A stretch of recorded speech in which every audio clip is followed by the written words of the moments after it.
Welcome to today's webinar about professional graduate degree programs in the College of the Liberal Arts at Penn State. Hi, I'm Whitney Sheridan, Director of Communications with the School of Public Policy. I'll be moderating today's webinar along with our panelists, who I'd like to introduce to you now. We have with us Kai Althouse, Master of Public Policy student, class of 2021. Hi, Kai. Hi, everybody.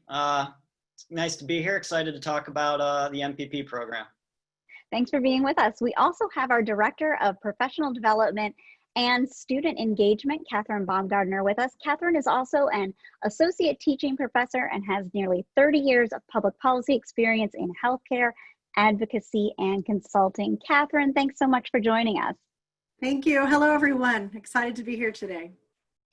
And we have Trisha Everhart, Assistant Director of Online Programs with the School of Labor and Employment Relations. Trisha, thanks so much for joining us. Thank you for having me. I'm excited to be here, and thank you for hosting. And we also have Elaine Farndale, Professor of Human Resource Management and Associate Director of the School of Labor and Employment Relations. Dr. Farndale is also the Graduate Program Director for the school. Welcome, Elaine. Thank you very much, and welcome to everybody to this webinar. And I was just about to say the same thing. We're so excited to have everyone joining us. And before I forget, I want to encourage everyone to ask questions in that Q&A chat box. We will be responding to your questions throughout the entire discussion. So please do not hesitate to start asking those questions. So what are we here to talk about? Why a professional graduate degree? First, I want to start off by asking Catherine, can you give us a quick overview of the difference between a professional graduate degree and an academic or research graduate degree? Sure, Whitney. It's an important distinction. Academic degrees are typically more research-based, and they focus on deepening an understanding in an area of study versus leading or impacting an organization in its day-to-day operations. A professional degree focuses more on the real-world application, where you're actually putting theory into practice, and it's providing students with both hard and soft skills, as well as project-based job training, such as internships and capstone projects, so the students are essentially job ready upon graduation. So Kai, you studied cultural anthropology as an undergrad at the University of Michigan. What made you think of pursuing a professional degree versus that research degree? Because, you know, cultural anthropology makes me think that you would maybe go the route of a professor or something like that.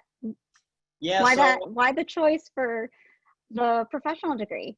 Absolutely. So after graduating from the University of Michigan, I did a gap year with City Year New York, which is an educational nonprofit.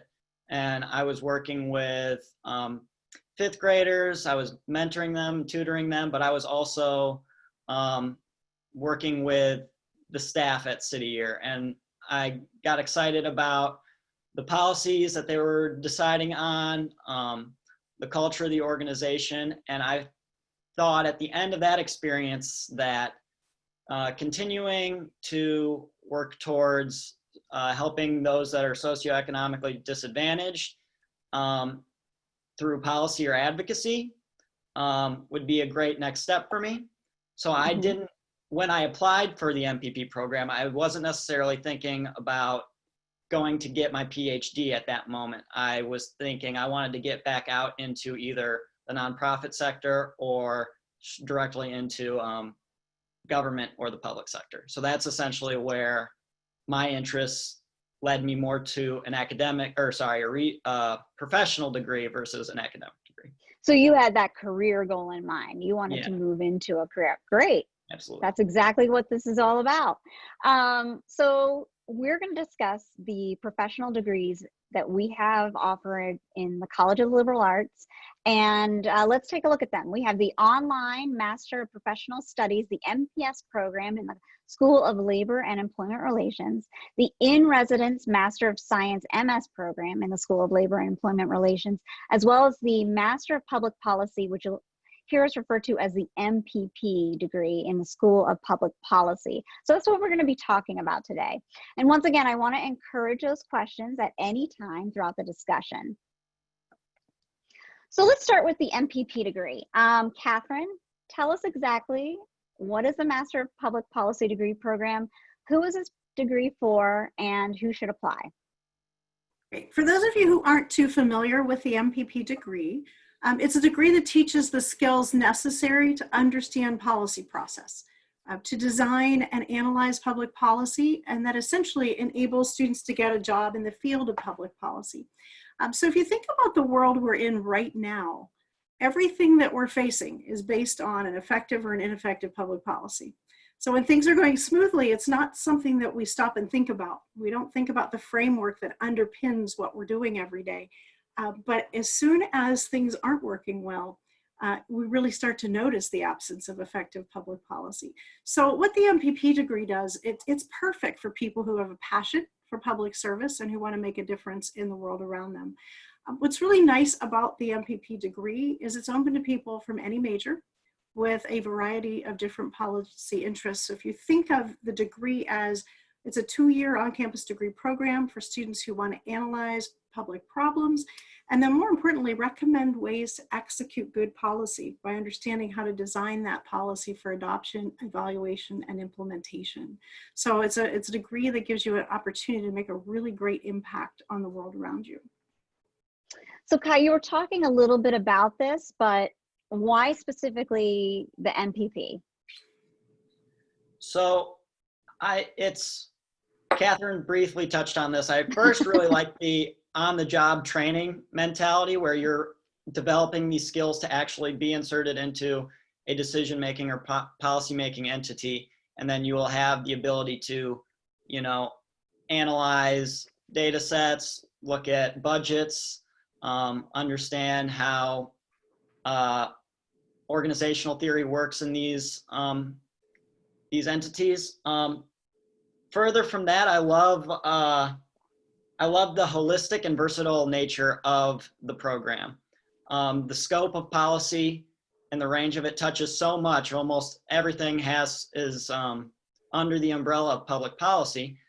And although you will have a specialization when you enter the Masters of Public Policy, the holistic nature will allow you to jump in and out of almost any avenue of public policy. So for example, my focus is criminal justice policy, but that will go hand in hand with things like economics, education, foreign policy even. They will all be intermingled in some way. And the Masters of Public Policy gives you a really good base to be able to operate in any of those elements. That's great. And we have an excellent follow-up question here. This attendee had a question about the MPP program. How much is it recommended that applicants have a good idea about what policy area they're interested in pursuing? And I assume that's, well, obviously that's before they apply.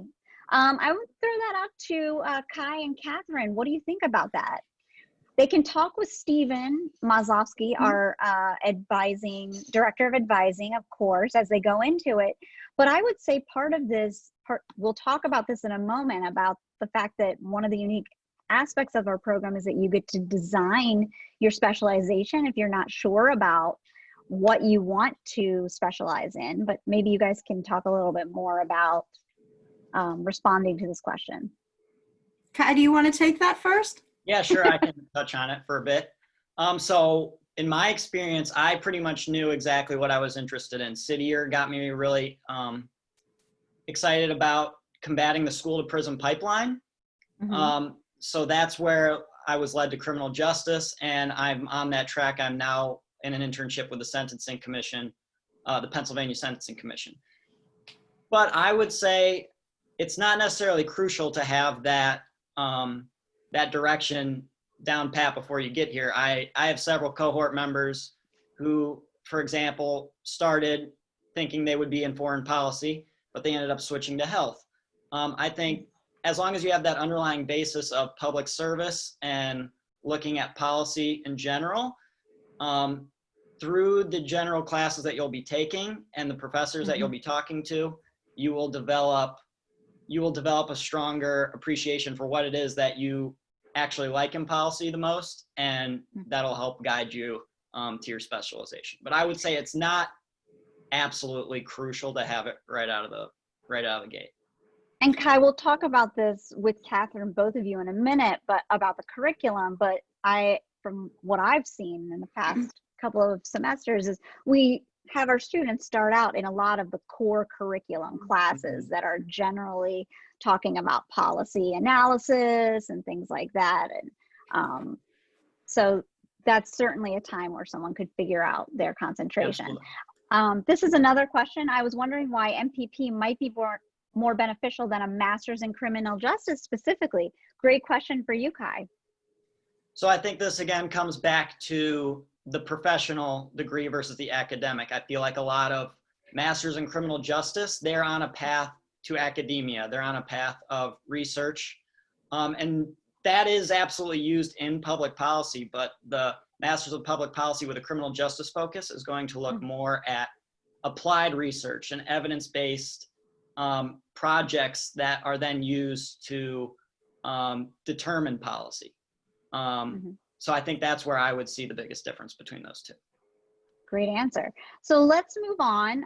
Catherine, tell us about the MPP program curriculum and specializations. I mentioned this briefly. What makes the program unique? Sure. And I'm sitting here smiling as I'm listening to Kai, because I know, me too. So much of what Kai just said is really what a professional degree program is all about. And not knowing your exact level of or area of passion is part of the process. So our program is a 2-year, 43 credit hour program. It's 42 credit hours for working professionals. So we do waive the internship requirement, which is what allows the 42 credits. And so you have a core curriculum that essentially delivers both the hard and soft skills that graduates are going to need for the job market. And so they're very much more generally focused. So things like policy analysis, data analytics, program evaluation, project and research design, project management, get a lot of emphasis on professional skill development. So things like writing memos and briefs and presentations, and how do you get your passion and point across in a short period of time so that people are really listening to what you're proposing, rather than a 600-page compendium that they need to wade through. And so it's really beginning to hone those communication skills and problem-solving skills and working together in teams and helping, because so many organizations in public policy don't exist in a vacuum. They have to work well across departments within themselves and externally. And so that teamwork aspect and understanding that larger world is really important. An important part of our program is both an internship and a capstone experience. Those are integrated into the curriculum so that the students are learning how to apply what they're learning in the classroom to the actual job setting that they're aspiring to in the future. And as a result, students are more job ready at graduation. I've been really fascinated. We're about halfway through the summer right now with our internship experiences. And I can count the numbers of students who tell me, wow, it's a whole lot different writing a brief in the real world versus writing one for homework. And so it's getting that ability to do that. And the internship experience helps to do that. The internship then is a stepping stone to the larger capstone project, which can exist within an organization where you did an internship, or may actually look like a team of students from the department who actually will work with an organization. But the key in the capstone is being able to take what you've learned over the 2 years of experience in the program and actually demonstrate application of what you've learned. Another way, again, of making you job ready and demonstrating competency with the program. What's really unique about the program, and you heard Kai talk about that a little bit, is that there are areas of specialization. And you see on the slide a number of different areas of specialization that once your core classes are finished, you can begin to weave into your curriculum. But if there's something not on that list, you'll have the opportunity to work with faculty from across the Penn State campus at University Park to design your own specialization. So it's, again, that opportunity to find your passion and see where you really want to make a difference. And Kai, we talked about your specialization, and I want to talk to your internship in just a second, but tell us a little bit about, we're speaking about curriculum, tell us about the class experience. I know we have a great cohort. How's the class size? How's working with your cohort? So we do have a great cohort, and because it's relatively small, because it's new, you get to spend a lot of time getting to know those people and working with those people, and you really build a tight-knit community there. I also think that that's great in terms of access to professors, because you're able to have plenty of one-on-one right now, get a lot of feedback if you're struggling with something. Like, I know people struggle with statistics. They'd be able to go to our professor, Dr. Fenelon, and get that easy. He was always very willing to sit down and talk over what we were doing in the class. So I think from that perspective, it's really, you get a lot of focus from the professors, and the closeness with your cohort facilitates a lot of great discussion. But I mean, I don't think that will be around long, because the program is bound to get bigger. So I think right now that's definitely a benefit of being new. That's great. One more thing I want to talk about before we shift gears a little bit. Catherine, you mentioned the internship, and but we also provide a lot of support that you might see with some other programs. Tell us a little bit more. Sure. The internships, one of the things we pride ourselves on is that personal touch. And I think that's something we'll continue, even though our numbers will grow, and we hope that they will grow, but the personal touch is really important. And so with internships, while the student is responsible for finding the internship, we give an incredible amount of support in that process. So not only helping students to find where to look for internships, but also coaching through the application process, resume review, cover letter writing, interviewing support, including with the pivot to virtual. We actually put together an entirely a program so students could learn how to make that pivot to how to be effective as a virtual interviewer. And we also then have the structured experience guided by an internship coursework. So there's a specific course that happens between the first and second year in the program. And that course involves goal setting between the student and the preceptor, and preceptor development or supervisor development and coaching, as well as mid and end of term evaluation, and an end of term poster session that ends up getting presented. And throughout that process, they have regular contact with me, and we work through issues if there are any issues along the way in the internship, or we make suggestions for how to more effectively navigate an organization if that happens to be the issue. So it's very, very tailored. What comes with that also is career coaching, so supporting with job placement, identifying sectors of interest and resources, and developing leadership skills. We actually do offer an elective course specifically in what it takes to be an effective leader in the public policy realm. And also tied into that is professional developments. We bring in speakers from different sectors of public health virtually now until we're able to be in person again, but we also do programming with other areas at Penn State. We're developing a mentoring program. So the key message here is that the internships and job placement and all of this is part of the whole package that we tailor to meet your needs, and you have support every single step of the way. So the journey is only as alone or as integrated as you want it to be. We have a great question here. Is the MPP program through World Campus? What do classes look like online? That is a great question, because as a lot of people know, across the country, universities are making a lot of decisions right now. And as far as our program is concerned, we've made the decision to offer our 5 core classes will be offered for the fall semester online, but our specialization courses that Kai will, I think the ones that Kai will be taking, yours will be in person. So we know that much right now. And as things evolve, we anticipate our classes for spring of 2021 will be in person. And of course, those decisions will be made as the university makes those decisions, and they'll be in accordance with those policies as well. The safety of our faculty and our students and our staff is our priority, but we are in person for the most part, except for those 5 core courses for graduate students. Anything else you want to add to that, Catherine? I did want to add that the program is not through World Campus. It's not. Yes, it is that's through main true. campus. It's And through main campus. the online classes are a blend of some are synchronous with live lectures and some and also hybrid. So live lectures with some asynchronous work. That's true. And so, we're building full courses out, working with our digital pedagogy and scholarship department in the College of the Liberal Arts to offer the most effective courses that we can with our professionals throughout the college, so that we can offer the courses to the best of our faculty's ability, and so that they can be an enriched experience for our students as well. Here's another question. Can the MPP program be completed while working full-time?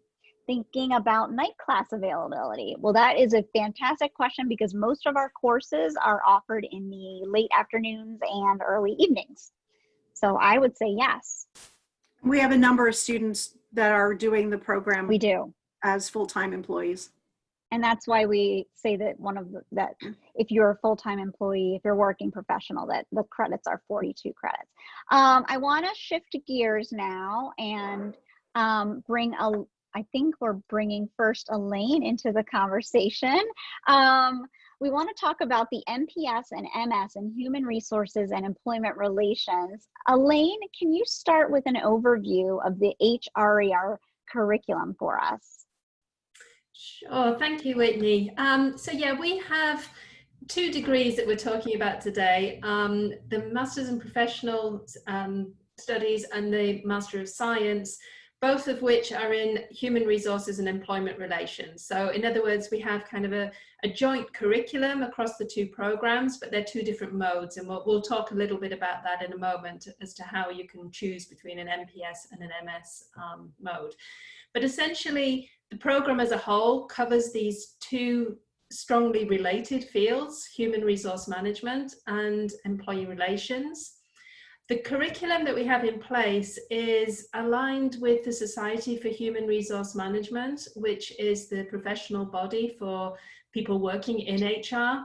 And they review different programs every 5 years to see whether the things that are being taught are in line with what people need in the workplace. And this also helps to make sure that any professional certifications that you want to go for after completing a graduate degree, you're well positioned to be able to do that. So that program aligns with those additional certifications people might choose to do. So what you see on the screen are a few of the different topic areas that our classes cover. So strategic human resource management, talent management, organization behavior, rewards is compensation and benefit. We do a lot on international perspectives on human resources and employment relations, employment law. A number of people come through our program and go on to law school afterwards as well. Labor relations, people analytics, diversity in the workplace. This is a taste of some of the things that are available. You'll see a little QR code down in the corner. If you scan that, it'll take you off to our page. It shows you all the different classes that we have available. But essentially, the curriculum allows you to get a broad base, but at the same time to specialize. So you could choose to either go into something that is more specifically human resources, or you could focus on employment relations, or you can keep it as a balance between the 2 of those. So those are options available in both the MPS and the MS programs. And what kind of careers do students pursue? So from that broad base, there are a lot of career opportunities. It looks like it. Basically, if you like working with people, and if you are interested in work and employment, this is a career area for you. So you might say, okay, well, what does HR do? HR, I don't know, they sent me an offer letter, they kind of got involved in interviewing me, and they make sure I get paid. Yeah, there is that, but there's an awful lot more that goes on there as well. So some of the examples of things that people can go into. So you can become an HR business partner. That means well, essentially we're a business degree, even though we're not in a business school. So we're preparing you for roles in organizations. And as an HR business partner, what you would do is look after all of the people management issues that are going on within certain areas of an organization. So you'd be standing side by side with the manager of that unit, helping them make the human resource decisions, helping them make the people decisions, and managing those people in the organization. That's kind of a very broad role, and a lot of people graduating out of the program go into that kind of wanting a little taste of all sorts of activities. Other more specialist roles could be in the recruitment area, becoming a headhunter, training and development, so leadership development, making sure that you're involved in training the future leaders of the organization. People go into compensation and benefits, the rewards kind of area, talent management. A number of people graduate and go and work for consultancies. So a human capital business analyst helping organizations work out the right balance of people to have in the right place at the right time with the right skills, working through those detailed pieces for organizations. A people engagement officer, or sometimes also known as a chief happiness officer nowadays. So how do we ensure that our people remain motivated, engaged, and especially at times like this when everyone's having to work remotely? These are kind of critical roles in organizations. Other options, diversity manager. So really getting into diversity and inclusion. A lot of people kind of come in at the HR role and then choose to specialize in that side. And then we also have a lot more on the employment relations side as well. So the employment relations then focuses more on that relationship between the workers and the employer. So you can be a kind of go-between person, an advocate for employees. You can be the person who is managing the relationships with unions that are recognized in the organization. And also kind of getting a bit more involved in the legal side of things as well. There are international roles related to HR and ER career opportunities as well. So if you want to be the person helping the individual make their next move on an international assignment and getting them set up in the deepest Peru in order to make sure that they can be effective in their new role, then you're on the track for being a global mobility specialist. So there are just so many different opportunities, either very broad or very, very specialized, anything to do with work and employment, basically. And it looks like you have a grads who have some great titles recently as far as their positions that I've seen. A number of those are included on the slide that we have there. So human capital business analyst, compensation analyst. We have people that have been very recently, they're being employed by Microsoft,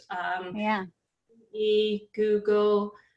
We have people in very large organizations. They go into rotational leadership positions. But we also have people who go into very local organizations as well, and who go into government roles. There's basically, there are people inside every single organization, and therefore there is a role for HR and or ER in every organization. So if you want big, if you want small, if you want public, if you want private, this is a route to get into those organizations. Great. So how does the MS or MPS impact salaries? The important piece, yeah. What everyone wants to know. Absolutely. And we track these numbers because we know that it's important. So what you see on the screen now are starting salaries by degrees. And basically what we're showing here is the difference between concluding your studies with a bachelor's degree, which is great. There are great opportunities there. But then there are even more opportunities when we start looking at the master's degree.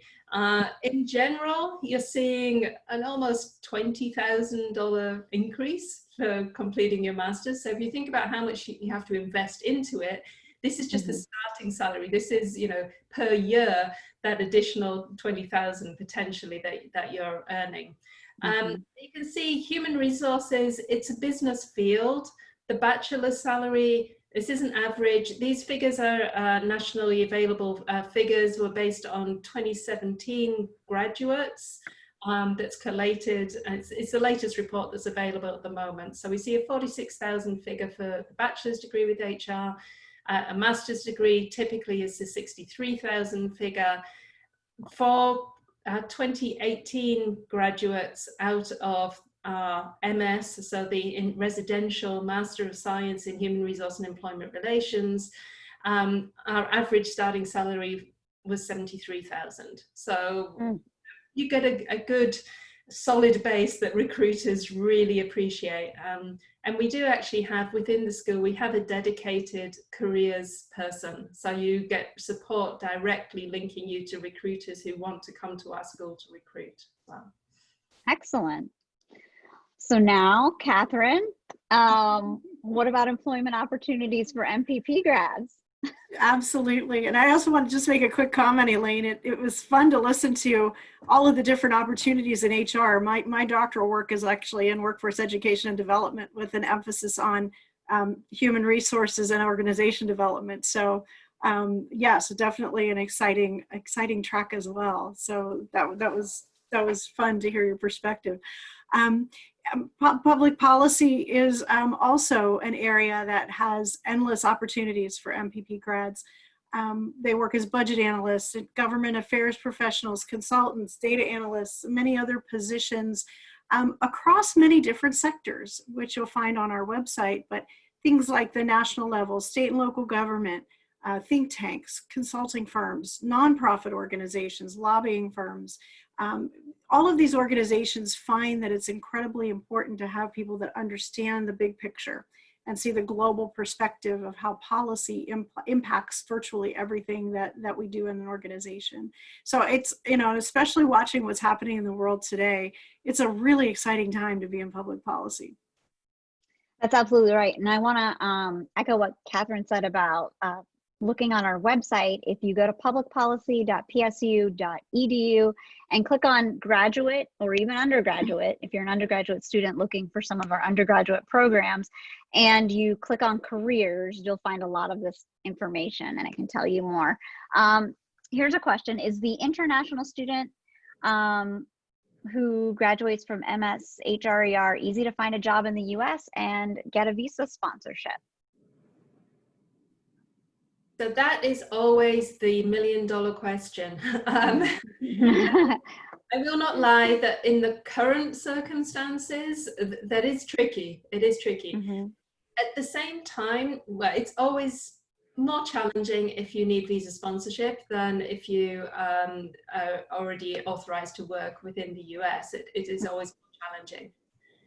I have seen over the years, I've been in the school for 11 years, and I have seen so many inventive ways, creative ways that international students have built their careers within the US. So it's about having the right networks, connecting and everything, but we now have a considerable network of people who have graduated out of our program, who were international students and who are now in, you know, excellent positions across the US. So we have a network there that we can help with this process. It's not a guarantee. It's a really difficult thing. And at the moment, it's even trickier. But at the same time, I think we give students the best possible opportunity to be able to make that step if that's what they're looking for. And I want to ask a question, Elaine, and maybe Trisha and Catherine can help out with this. Is that something the Office of Global Programs assists with at all in those kind of situations, or another department on campus? From my experience, it is not an area they get involved in. Oh, okay. This is a career issue as opposed to a a student issue as such. Okay. So Well, I want to echo your point about we do have the largest alumni network in the world, and we always talk about that in our MPP webinars a lot, in all of our recruitment webinars, and they are invaluable to all of our graduates. And I'm sure you guys feel the same exact way. So they're very helpful. absolutely, our alumni are everything. I do want to talk about potential earnings for grads, but I also want to ask Kai, I know you're in your internship and we mentioned that briefly, but what about your goals post-graduation? Do you have any thoughts yet? Oh, wait, microphone. Yeah, sorry, thanks. I basically haven't stopped thinking about that since I entered the policy program. I think my underlying goal of using policy or advocacy to help the socioeconomically disadvantaged or socially disadvantaged is still a driving force there. But I'm very interested in casting a broad net to see what my career options are post-graduation. Some things I have closest in my mind right now is I want to apply for a presidential management fellowship. I'm interested in working in the Department of Justice in any capacity, maybe the U.S. Sentencing Commission, Inspector General. I think I'm most interested in juvenile justice policy, and there's any number of commissions in any number of states that have things like that. I've also been researching and looking to every and any think tank under the sun. I think that would be a very interesting experience and introduction to a career in policy. And I also think I'd be lying if I haven't considered running for public office. I think that would be great, amazing as well. So that, again, with the holistic experience with the policy program, I really like to be able to have all these options and to hopefully explore them.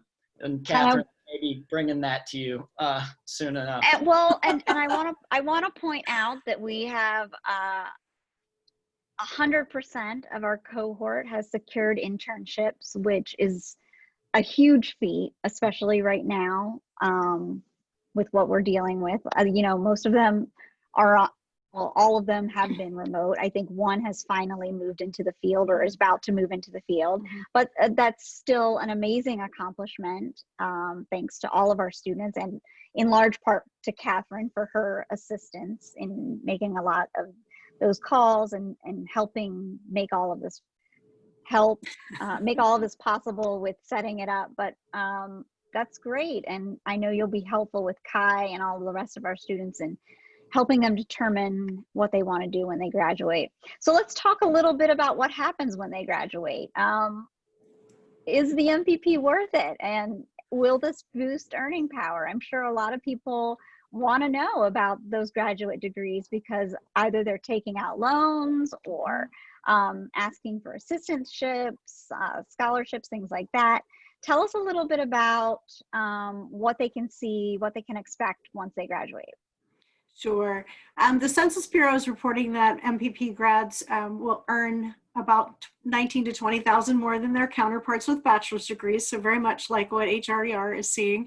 And our pay scales have a very wide range between 40 and 125,000, and that's largely due to the sector you choose.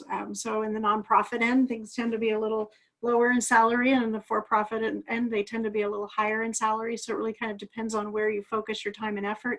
But there's about a mean salary, again, very close to HRER of about 70,000 across the different spectrums. So a degree that does have a return on investment fairly quickly. Anything under 3 years is a great return on investment. So yeah, a degree that definitely pays for itself, not only financially, but from a satisfaction standpoint as well. And you can find look forward to helping you work on running for public office. That's good.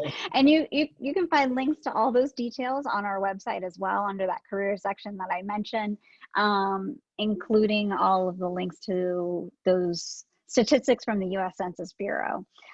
Before I switch gears a little bit again and talk to Elaine and Trisha, I want to remind everybody that we're still taking questions, so use that Q&A chat box at any point throughout the discussion. So I want to turn to the online MPS program and Assistant Director of Online Programs, Trisha Everhart. Trisha, can you begin with telling us a little bit about the World Campus format? Yeah, sure. So as one of the participants had asked earlier, if the MPP program was through the World Campus, the difference with the MPS in HRER program is that it is 100% through the World Campus. And so what that means is your courses would be 100% online, and they are asynchronous. So you never have to be anywhere at any particular time to, listen to a live lecture. In fact, none of the content in the courses is live. It's all, already in the course, and that's where you would engage with the other students in the course as well as your instructor for the course. One distinction that I do want to make, though, is that Penn State does not offer online degrees. Basically, this is a Penn State degree. It's just the formatting is through the World Campus. So you're still earning a Penn State degree. It will not say World Campus on your diploma. It will be, exactly the same diploma as if you came to the University Park campus and sat in classes. Great. And who should consider applying to this program? Sure. So the online program, I would say, differs from the residential program, HRER program, in that we do look for work experience as kind of like a prerequisite for eligibility. So, a lot of times we're looking, students that are in our program are either looking to make a career transition. So, maybe they were in banking for a couple years, found out that wasn't their passion, and they really want to, make the move into an HR related role. And then there's also students that, maybe they've started in HR, they want to progress up the, the career ladder, and just learn more about the profession and dive a little bit deeper. And so, it would work for them as well. So, just kind of looking at the slide here, we've got, management HRER practitioners. And then, as Elaine was saying before, this is also an ER program. So it's HR and ER. So if you're interested in unions or like social activist kind of role, that this program could work for you as well. Government employees, and really any field, as Elaine kind of mentioned before, there's an HR role in every single organization, nonprofit, for-profit, government. There's people that need to manage the people that work there. And so, it really is kind of vast and far-reaching. Great. So tell us, we talked about the variety of HRER career options earlier, but can you expand on the concentrations that we have within this program? Sure, yeah. So we do have a core curriculum that all students, need to take. And then students get to choose from 7 areas of concentration. So they would just choose one area of concentration based on their interests. We have some students that choose, like, let's say they're in recruitment now, and they're looking to kind of diversify, right? They don't know where they're going to be in a couple years. They don't know much about benefits and compensation, so they actually choose that track. And then we might have some students that are in recruitment. They love it. That's where they're going to be, from here until they can, envision retirement. And so they may choose the staffing, training, and development. But just kind of going over this list here, we've got the benefits and compensation. We have labor and collective bargaining. That would be for, people in an ER role. We have the employment and labor law concentration. So as Elaine was mentioning earlier, if maybe you're looking to then get your law degree after, this might be a good track for you. It's also a good track for anyone who is either in a generalist role, HR business partner, HR director. You kind of need to know the laws surrounding the employment relationship. Staffing and training, we've got ethics and leadership, labor unions, organization and strategy. This is geared more towards students who are actually interested in working for the union. And then we've got the international HR track for students interested in or that are already currently working in global multinational organizations. How does the program structure work for students? Mm-hmm. So this is designed to be a part-time program. So most, I would say the majority, high majority of our students are working full-time, and it's a very flexible program. So, you know, but it is also unique to the student. And what I mean by that is it's not a cohort program. So you're not taking the same courses as everybody in the program, and you start and then you finish all at the same time. So what happens is, you know, at the very beginning, you know, after you're accepted to the program, you'll meet with me. We'll kind of talk about your situation. How many, you know, do you have a timeline in mind? What do you got going on outside of school and work? And, you know, what are you thinking is doable in terms of the number of courses you're going to want to take each semester?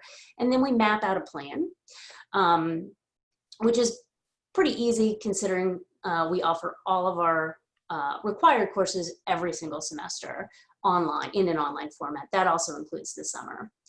And so, you know, we have the plan mapped out, but we understand, you know, life happens, and, you know, sometimes students need to take a semester or 2 or 3 off from their studies.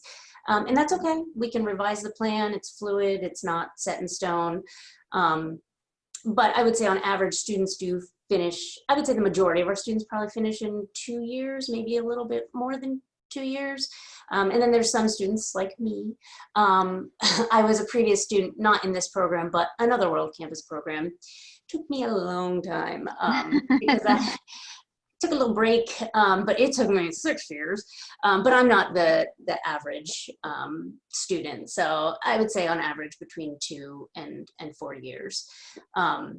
We do offer courses just like the University Park campus in the fall and the spring and the summer. Fall and spring are the 15 weeks, summer is 12 weeks.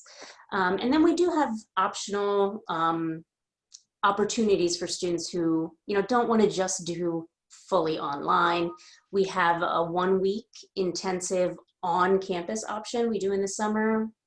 And then we also, it's not listed here, but we do have an embedded study abroad program. So it's a hybrid course, but students do about 5 weeks of work online. We travel to an international location where we meet with companies and a host university. We do some cultural stuff. So we're there for a week, and then we come home usually with like a final paper or project for the students to complete. Now that was all pre-COVID.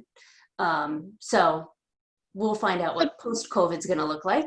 But yeah, so tell us about this intensive summer course on campus. Yeah, sure. Because that's interesting that it goes along, that it's part of this program that's online. Yeah. That sounds really cool. Yes, and so that's 100% optional. So, but if students, you know, if we have a lot of students that, you know, started their academic journey later in life. They got their bachelor's degree after, you know, they had children and started their career, and now they're in a master's degree, and they kind of want to, you know, experience the on-campus feeling, right? So, so yeah, we welcome them back to take a course here at the University Park campus. Again, they'll do about 5 weeks of work online before they come here, just to kind of prepare them for in the classroom. We're in the classroom from like, you know, 9 in the morning until about 4 in the afternoon, face-to-face instruction, small group stuff. We have social activities that take place in the evenings, dinners, you know, just a great environment to network with other people that are in the same field. And then again, they go home after the week is over with like a final paper project or something. Oh, That's cool. yeah, and we reserve a block of dorm rooms here on campus, but it's not your grandma's dorm. Okay, so we're not talking like shower shoes and shower caddy situation. Private dorm room, private bathroom. It is not hotel quality, but it is sufficient, and it's much less expensive than a hotel. And I'm assuming there's information on your website about all of this as well too. Yep, absolutely. Okay, great. Yep. Great. So we're going to talk about admissions in just a second, but I want to remind folks that we are still taking questions at any time in that Q&A box.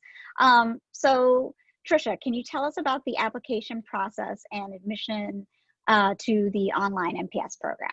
Yeah, sure. So as I was saying before, the online program is geared towards working professionals. You don't necessarily have to be working, but we do look for 2 years of full-time work experience, to be eligible to apply. And it doesn't necessarily need to be in HR. So, it can be, you could be a teacher, it could be in finance, it can be really in any field. But we're obviously looking for the bachelor's degree at an accredited institution. If you didn't receive your degree here in the United States, then and you're not from like an exempt country, we would need a TOEFL or IELTS score, and so that's just an exam that tests your English proficiency. We need a statement of purpose, basically explaining, hey, this is why I want to pursue this degree. This is kind of what I can give to my other classmates, and the experience that I have, how I kind of came to this decision. A resume, which kind of details your work experience, and then 3 letters of recommendation from either supervisors or professors, like previous professors, but yeah, no family or friends. So Elaine, if you could give us the specifics of the MS in HRER, that would be great. Okay, so yeah, the MS, the Master of Science in HRER, is a 2-year, 39 credit program. So it is a full-time, on-campus, in-person, normally, experience. And what we're trying to do during that period is achieve these different objectives. So we want people to understand the roles that employers, employee organizations, and public policy makers play in the employment relationship. Again, it's all about work and employment. It's about understanding the complex personal and organizational issues inherent in that employment relationship. And it's also the program is designed to help you to evaluate situations better, so to build your analytical skills. So evaluating research results in the process of administering labor and human resource management systems, and just moving your knowledge on from that bachelor's position to get into more advanced areas of knowledge. So advancing your graduate and your professional training beyond the master's degree also. And effectively what we're aiming for is to produce people who can work as practitioners in the HR and ER fields, excel in those fields, either in the domestic or the international context, and in any type of organization that you can think of, basically. So there's a broad range of goals there that we're aiming for with the program. And what about admissions? So the story is very similar to the MPS.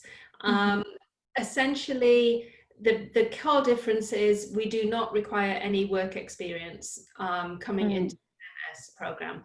And most of the students that come into the MS program are coming straight out of a bachelor's program, so without a gap of work experience or anything. So if you're a Penn State undergrad, even better, because you don't have to go through any of the hoops of GRE or GMAT.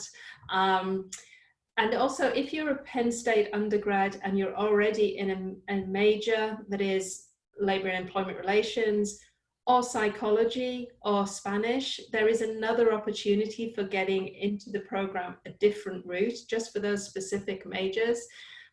which is an integrated program that allows you to do your bachelor's and your master's in 5 years instead of spending 4 years plus 2 years. So there's an added bonus for anybody, and people are welcome to send me an email afterwards, whatever, and we can explain more about that program. But otherwise, it's the same requirements in terms of a statement of what this program can do for you. We're looking at your resume, letters of reference, a writing sample, so a previous class paper or something. And we have a deadline for applications, which is the February 1st for consideration for entry into the program the following fall semester. That's a great point. And before I talk about our requirements, I want to echo what Elaine said. We have a few programs for our Penn State undergraduate students, also part of the integrated undergraduate graduate degree program, where you can also accelerate your master's degree, and those are associated with criminology and sociology, political science. We also have a couple of other ones that are about to launch in the fall as well. I don't know if I'm supposed to formally announce those as of yet, but if you're interested, I will put up our advising manager's contact information in just a moment. You can find out more on our website at publicpolicy.psu.edu. But as Elaine mentioned, those are a path to accelerate your master's degree for Penn State undergraduate students. So Catherine, talk to us a little bit about the admission requirements, and we have a great question here from Hallie Richardson that I want to talk about as soon as we go over this slide. Sure. And you'll see very similar to what the other programs require. We look for the bachelor's degree or international equivalent, generally a 3.0 minimum GPA, 2 letters of recommendation, 1,500 word personal statement talking about your career goals and why the degree might help you to achieve them, the TOEFL and the IELTS scores. And we have no GRE requirement. That is one of the things that is different for the applicants. We do those assessments of proficiency in other ways. I will also say, second, what Whitney said about the, and Elaine said about the integrated undergraduate program. It's a wonderful way to accelerate your degree through the university. So yes, and we do have all. The easiest way to apply for our degree is to start at the website Whitney mentioned, publicpolicy.psu.edu, and it'll take you, click apply, and it'll take you through the whole process. Yeah, and if you're interested in those undergraduate opportunities, we have a tab for undergraduate, and then we have one for graduate students as well. So if you are interested in more about applications and the application process, go to publicpolicy.psu.edu/apply, and there is a wealth of information there. We have Hallie Richardson, and this might be a good one for Kai, actually. As an undergraduate student at Penn State, is there anything I can do to prepare to apply/enter the MPP program? Kai, what do you think? Well, in terms of applying, just the general stuff on the screen right there. I did take the GRE, but you clearly don't have to. Spend a lot of time on your personal statement, get a lot of people to read it over, make sure you're incorporating any significant experiences that you may have had in your life or career. In terms of entering it and things that maybe I did and maybe would have liked to know, if you don't have really much experience with Excel or the statistical software R or RStudio, I would download RStudio and just start playing around with those 2 types of softwares, because you'll use them a lot, and there's plenty of resources on, say, YouTube that will really just be able to give you a good bearing on those tools, and you're going to end up using that type of stuff a lot throughout. And we do have an orientation with a boot camp to help our students with that software right before the semester starts as well. Correct, Kai? Yeah, I believe I remember there was like a couple day thing where they introduced R to us, and they are going to teach you how to use it well. Yeah. But I feel like maybe just getting your bearings with that would be good. And then other than that, I would say go to the Penn State website and look at the faculty, and if you are seeing the professors that align with the policy interest of your choice. Maybe you send an email, introduce yourself, ask about what their research entails. And that could be a good way to just get your name out there and to see what their interests are and how maybe classes that they teach will be tailored. That's great advice. And I believe, Kai, you worked with Andy Fenelon this Yes, I past did. year. You did. Great. And I would say contacting Stephen Maslowski might be one of the first people you want to look at. We're going to put up contact information for the School of Labor Employment Relations first, and then after that, or first we're going to talk about job opportunities. I'm sorry about that. And we're going to also put up contact information for both schools in just a moment. Elaine, I wanted to ask you about some of the unique aspects of the master's programs in LER and any additional information that you want to give us about some of the unique aspects of the program. Thanks, Whitney. Yeah, I'll just take a couple of seconds just to run over this, just emphasizing, basically, we have a strong focus from the day that you arrive in the program to make sure that you're going to get the career that you want coming out of the program.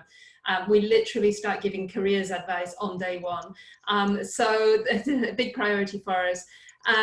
95% of our students have at least one job offer prior to graduation. There are years when that's 100%. We just have a great network out there just waiting to recruit from out of our program. And we've already talked about the salary piece. It makes sense making the investment because that investment stays with you for the rest of your life and all the opportunities that come out of that. Doing a master's program is about deciding that you really want to go in deeper and specialize in some kind of area. And so be that at HR, be it ER, be it public policy, whatever that is, that's what a master's program is about. It's about getting that extra expert level that can make a difference for you in the workplace. And ultimately, what we try to do in our program is to make sure that we have a community, a sense of community. And that stays with alumni. They're very engaged with us and everything. So creating that bond is really important within our program. A very quick word about why should I do the MPS versus why should I do the MS? Because essentially it's the same material, it's the same core material, and you get the same options in terms of specializing in HR or ER. It's all about your personal circumstances and a little bit about your career goals.